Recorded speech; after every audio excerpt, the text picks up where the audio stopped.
More and more of the world is moving to using machines. First we had typewriters and calculators, huge improvements over pencil and paper. After the so-called universal machine, the computer comes in. For the majority of people, they're going to a screen and they stay at the screen. We're seeing people show up in the workforce with injuries in their 20s, stress repetitive injuries that we didn't used to see until their 40s. So little problems develop over a long period of time.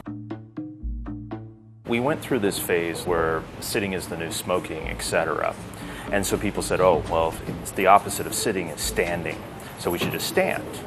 And now the research is really going towards this idea of prolonged physical inactivity being problematic. And relatively small changes in motion can have a big effect on that.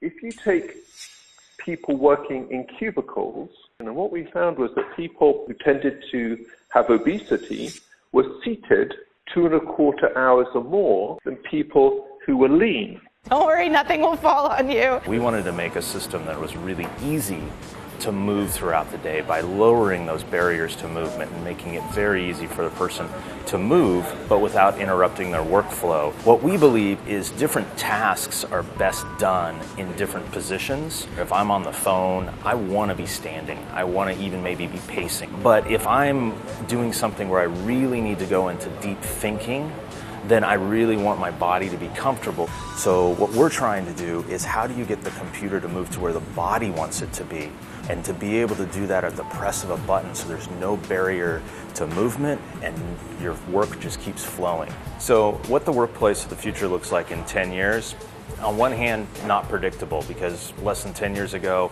we didn't have iPhones, right? Think about that now.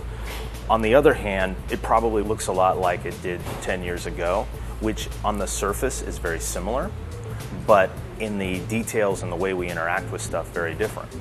We think that more and more people will be saying, I want the computer to move with me, I need movement throughout the day, and we're looking to support that kind of vision.